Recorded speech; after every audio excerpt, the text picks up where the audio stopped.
Welcome to the Kent Lapp Podcast. You wrote a poem on Sperry's. What's all that about?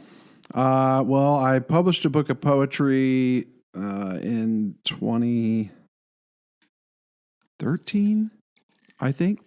2014. I can't remember dates anyway. I can't remember how old I am half the time.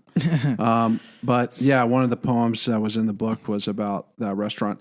The restaurant in Belmead I grew up going to that restaurant for like birthdays and special occasions with my family. And, Oh, yeah?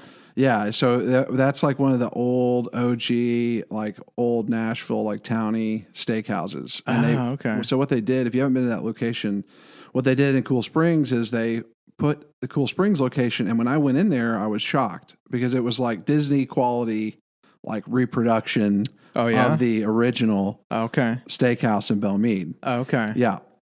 So it's just, the steaks are great. I love the steaks. There's fancier steaks in town. Yep. There's fancier food in town. Yep. But there's just nothing like, I don't know. It's just maybe because it's from my childhood and it's probably, but it was good. I will say that. And also it's just the vibe. It's like old Nashville. Yes. West Belmead. It's just the most Belmead place. It's more Belmead than Belmead. It really, I could totally see that. And I did not even grow up here. Yeah. See, we almost didn't go because my brother's wife said two things that almost derailed the whole thing. One that is, if you're an old person, you probably like it. And two, that it had a salad bar. And so it almost derailed the 30th birthday party. And then we went there and loved it. Oh yeah. See, I like what old people like. Yeah. So I get that. I'm like, you're an old soul. Yeah. I could see that. I like to eat. I like that the waiters are super attentive. Yes. And it's not a lot of like, it's the same menu and yes.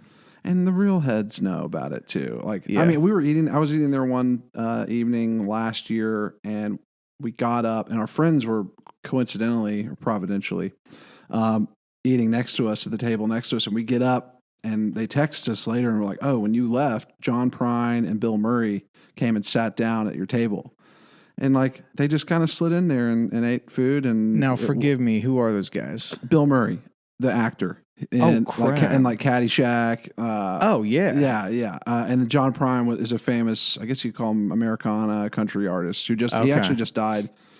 And they were reporting he died of COVID this year. So yes, okay, a couple weeks ago. I saw some of that. And I'm not like a John Prine fanatic by any means, or I mean, Bill Murray's like he's classic, but I didn't like freak out. But it was like, okay, that was pretty cool. And they're older dudes, but. Yeah. Well, it counts, man. Did you have, we had, now I forget what they call it. It was like a little bundt cake with caramel drizzled all over it. It was wicked good. I will say that. It's the best dessert I've had in some time. No, I can't remember. That's probably what led to the need for cigarettes after that. No, the best thing they have there is they got the steaks, and then at the end, if you do the bananas Foster, they bring out the thing and cook it. Yes. But have you seen how much butter and brown sugar they put in that? Oh yeah, like a whole stick or two of butter, and then the brown sugar. That's my clean eating.